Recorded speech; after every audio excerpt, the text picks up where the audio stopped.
परळीत नगर परिषदेने सुरू केली बुलडोझर मोहीम. मुदत संपताच अतिक्रमण हटाव मोहिमेला धडाक्यात सुरुवात.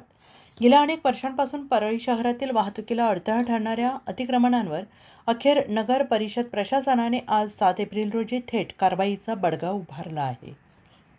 प्रशासनाने दिलेल्या इशाऱ्याकडे दुर्लक्ष करणाऱ्या अतिक्रमणधारकांचे धाबे दणाणले असून शहरातील मुख्य रस्ते आता मोकळा श्वास घेतील असा विश्वास वाटतो आहे.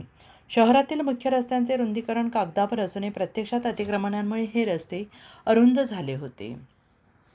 बेशिस्त पार्किंग आणि फुटपाथवरील अस्ताव्यस्त विस्तारामुळे परळीकरांना दररोज वाहतूक कोंडीचा सामना करावा लागत होता. यावर उपाय म्हणून नगर परिषद प्रशासनाने 5 एप्रिलपर्यंत अतिक्रमणे स्वतःहून काढून घेण्याचे आवाहन केले. मात्र मुदत संपूनही अनेक ठिकाणी स्थिती जैसे थे असल्याने प्रशासनाने आज कठोर पाऊल उचलले.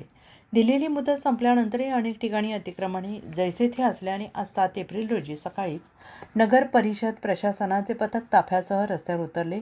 मुख्य रस्ते, फुटपाथ आणि नाल्यातील अतिक्रमणे काढण्यास सुरुवात झाली आहे. या मोहिमेमुळे शहरातील वाहतूक कोंडीचा प्रश्न सुटण्यास मदत होणार असून शहराला शिस्तबद्ध स्वरूप प्राप्त होईल.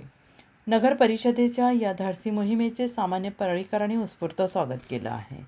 केवळ आजची कारवाई न थांबता भविष्यात पुन्हा अतिक्रमण होणार नाही याची खबरदारी प्रशासनाने घ्यावी